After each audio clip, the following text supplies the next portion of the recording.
Assalamualaikum warahmatullahi wabarakatuh. Perkenalkan, nama saya Lia Rahmawati dari Pendidikan Matematika UIN Sunan Gunung Jati, Bandung.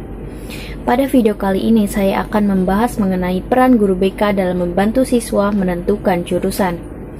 Adapun tujuan dari video kali ini yaitu untuk memenuhi tugas ujian akhir semester mata kuliah bimbingan konseling dengan dosen pengampu yakni Ibu Dr. Hajah Teti Ratnasih MAG.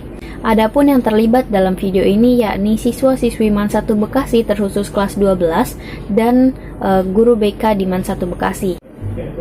Dari hasil angket yang saya sudah sebar, sebagian besar sudah paham betul mengenai fungsi bimbingan konseling itu sendiri.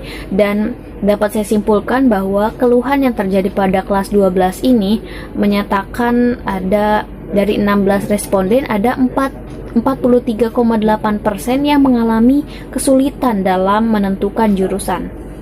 Baik, saat ini saya bersama dengan Ibu Guru BK yakni Ibu Nurul Fadilah. Nah, di sini dari hasil angket yang sudah saya sebar, ternyata masih ada kecemasan dari seorang siswa, dari beberapa orang siswa gitu, yang masih takut untuk menentukan jurusan gitu, masih bimbang kira-kira mampu atau enggak ke depannya gitu.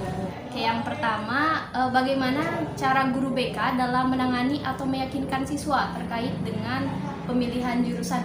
Bisa pastikan yang pertama itu ibu biasanya awal itu ibu konseling dulu dan tentuin dulu nih si anak-anak mau kuliah apa mau kerja. Yang kuliah itu pasti kita ada konseling lebih intens ya, sambil melanjutkan ke perguruan tinggi negeri. Biasanya ibu di kelas itu suka ngasih materi tentang beberapa jalur-jalur masuk PTN kan, tahapan-tahapannya kan ya. Setelah itu kalau misalkan sudah mengerucut, baru ibu panggil satu-satu untuk pengarahan ke pemilihan jurusan. Nah, biasanya kalau ibu pribadi itu membuat analisis nilai rapot ya, untuk memudahkan ibu melihat nilai rapot anak-anak, mendata prestasi-prestasinya juga. Biasanya sertifikat itu bisa digunakan kan? Diperlukan ya.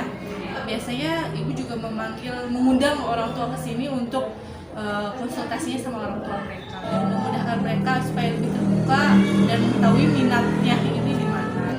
Pertanyaan yang kedua nih Bu, apakah ada gitu upaya dari guru BK ataupun sekolah gitu yang bisa membantu siswa mempersiapkan diri sebelum masuk ke perguruan tinggi negeri gitu?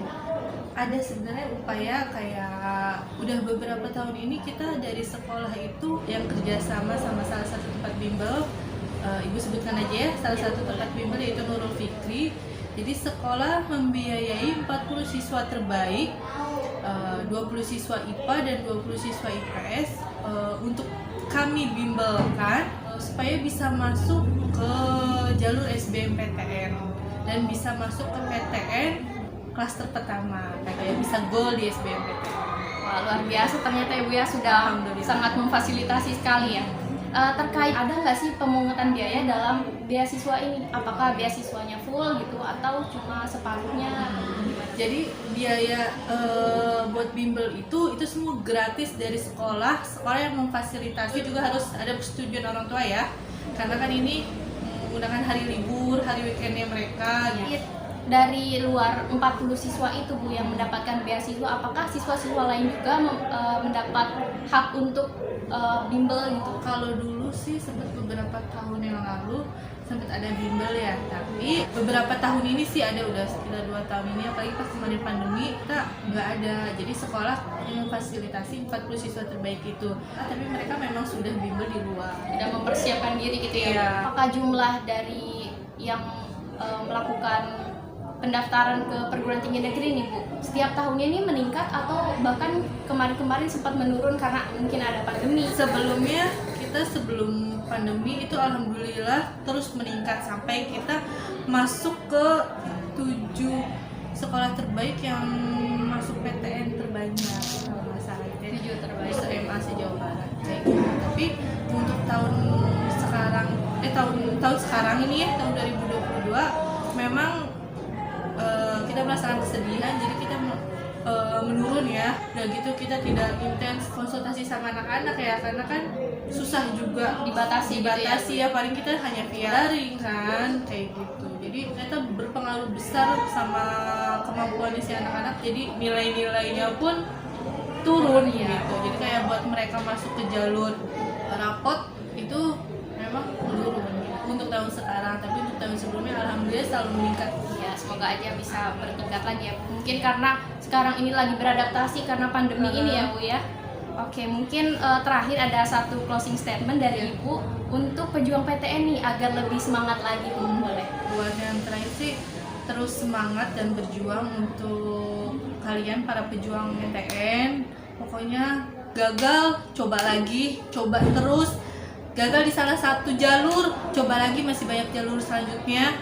Pokoknya jangan pernah nyerah, jangan pernah putus asa. Insya Allah bisa berhasil, maupun masuk perguruan tinggi negeri maupun swasta maupun bekerja. Insya Allah Ibu yakin itu yang terbaik dari Allah gitu. Yang penting kalian tetap semangat dan tetap berjuang. Berarti buat pejuang PTN ini harus coba lagi gitu ya Bu. Oke, baik, terima kasih Ibu atas waktunya. Nah, itu dia cara upaya sekolah dan guru BK dari MAN 1 Bekasi untuk membantu siswanya menentukan jurusan dan mempersiapkan diri sebelum masuk ke perguruan tinggi negeri. Semoga dari video ini banyak sekolah-sekolah yang terinspirasi untuk mengadakan beasiswa-beasiswa seperti yang ada pada MAN 1 Bekasi ini. Dan semoga kepada sekolah MAN 1 Bekasi ini bisa menciptakan program-program baru yang tentunya mendukung siswa-siswi untuk menjadi lebih berprestasi lagi. Mungkin sekian dari video ini, saya ucapkan terima kasih. Wassalamualaikum warahmatullahi wabarakatuh.